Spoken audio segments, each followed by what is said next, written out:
Russian air defenses shot down over 100 Ukrainian drones overnight Sunday, triggering a wildfire and damaging residential areas in one of the most intense drone attacks on Russian territory since the war began.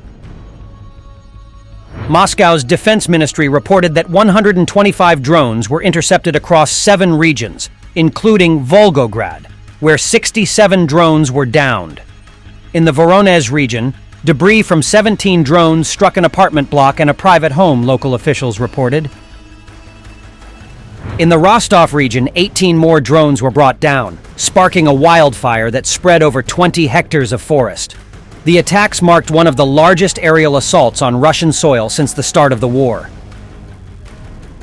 Meanwhile, in southern Ukraine, 14 civilians were injured as Russian forces launched a barrage on Zaporizhzhia. Local authorities reported that 10 separate guided bomb attacks damaged residential buildings and a high-rise. Some civilians were believed to be trapped under the rubble as rescue operations continued.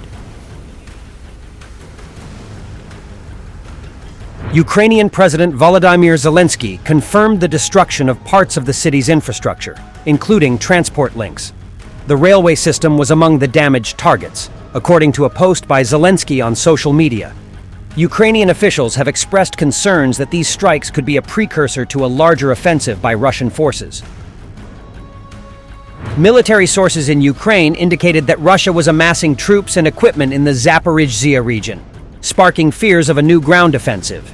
Ukraine's Southern Military Command warned of possible imminent action, noting increased Russian activity in the area. Ukraine's air defenses also reported intercepting 15 out of 22 Russian drones launched across several regions, including Sumy and Odessa.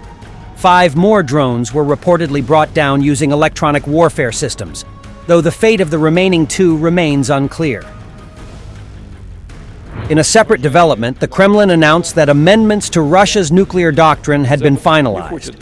Kremlin spokesperson Dmitry Peskov hinted that the revised doctrine could broaden the circumstances under which nuclear weapons would be deployed, emphasizing heightened tensions near Russia's borders. Russian President Vladimir Putin recently warned that any conventional attack on Russia, particularly one backed by a nuclear power, would be considered grounds for a nuclear response.